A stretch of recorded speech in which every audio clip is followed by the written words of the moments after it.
चला आज मस्त कुरकुरीत असे उपवासाचे बटाटे वडे कसे बनवायचे ते बघणार आहोत. अगदी कुरकुरीत असे हे बघा, आवाजावरूनच कळलं असेल. कुरकुरीत असे हे वडे बनवून तयार होतात. चला तर रेसिपीला सुरुवात करूया. इथं 3 मोठे बटाटे उकडून घेतलेत. बटाटे थंड करून साल काढून घेतली आहे. आता बटाटे छान किसून घेऊया. हाताने मॅश करायचे नाही, एकसारखा असा आपल्याला बटाटा हवा आहे. हाताने जर मॅश केले तर त्यामध्ये गाठी राहतील, म्हणून असे छान खिसून घ्यायचे बटाटे. अगदी 5 ते 10 मिनटामध्येच हे वडे बनवून तयार होतात. खूप सोपी रेसिपी आहे, तर नक्की ट्राय करा. हे बघा, इथं सर्व मी बटाटे किसून घेतले आहेत. छान एकसारखे किसून घ्यायचे. आता जर तुम्ही उपवासाला जिरं घालत असाल तर जिरं खात असाल तर घाला, नाही घातलं तरी चालेल. 1 चमचा जिरं आणि 2 हिरव्या मिरच्या मिक्सरमध्ये फिरवून घेतले आहे.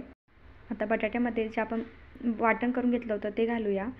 नंतर यामध्ये घालते आहे 1 वाटी राजगिऱ्याचं पीठ.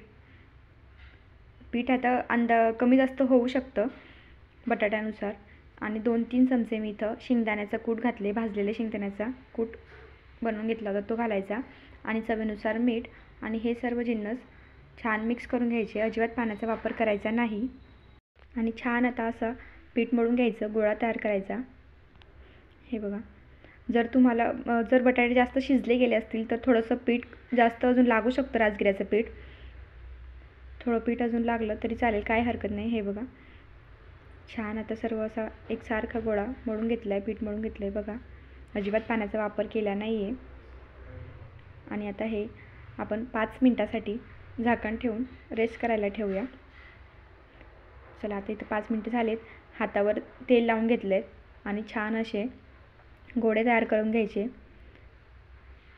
तेल जर लावलं तर ते हाताला चिकटणार नाहीत वडे, म्हणून हाताला तेल लावून सर्व गोळे तयार करून घेऊयात. हे बघा, किती छान असे गोळे बनवून तयार होतात. आणि आता इथं मी सर्व गोळे हे बनवून घेतलेत. चॅनलवर नवीन असाल, अजून सबस्क्राईब केलं नसेल तर नक्की सबस्क्राईब करा. आणि व्हिडिओ बघायला आवडत असतील तर लाईक करा. आणि इथं सर्व गोळे बनवून झालेत. चला आता तळण्यासाठी घेऊयात वडे. आता तेल छान तापलं की हाय टू मीडियम फ्लेमवर वडे तळून घेऊयात. आता वडे हे लगेच हलवायचे नाहीत, नाहीतर ते खाली चमच्याला लागतील. वरच्या साईडने असं तेल टाकत जायचं आणि मस्त असे वडे तळून घ्यायचे. बघा, कलर काय छान आला आहे वड्यांना, तुम्ही बघू शकतात. आतमध्ये पण वडे छान शिजले गेले पाहिजेत, यासाठी छान आता वडे एकसारखे परतत राहायचे, म्हणजे छान असा एकसारखा त्यांना कलर येईल. बघा, किती छान असा कलर आला आहे बघा तुम्ही. तर या नवरात्रीत तुम्ही असे कुरकुरीत असे हे उपवासाचे बटाटा वडे नक्की बनवून बघा. चवीलासुद्धा खूप छान लागतात आणि अगदी झटपट रेसिपी आहे. हे बघा, इथं वडे तळून घेतलेत. किती छान असा कलर आला आहे, तुम्ही बघू शकतात. आणि छान असे कुरकुरीत असे हे वडे बनवून तयार होतात. आता पुढची बॅचसुद्धा मी तळून घेते आहे. आणि छान एकसारखे असे हे उपवासाचे बटाटे वडे बनवून तयार होतात. खायलासुद्धा तेवढेच छान चविष्ट लागतात.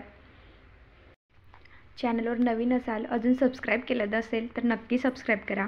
आणि व्हिडिओ बघायला आवडत असतील तर लाईक करा आणि मला कमेंट करून नक्की सांगा. आणि माझ्या रेसिपीज नक्की ट्राय करत जा. हे बघा, आणि छान आता इथं वडे तळून झालेत. काय छान एकसारखा कलर आला आहे, तुम्ही बघू शकतात.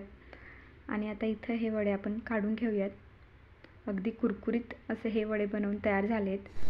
हे बघा, मस्त असे कुरकुरीत वडे बनवलेत. आवाज बघा, आवाजावरूनच कळाले असेल किती कुरकुरीत असे वडे झालेत. मस्त दह्यासोबत किंवा चटणीसोबत तुम्ही हे वडे एन्जॉय करू शकतात. तर कसा वाटला व्हिडिओ कमेंट करून नक्की सांगा. भेटूया पुढच्या रेसिपीमध्ये. बाय.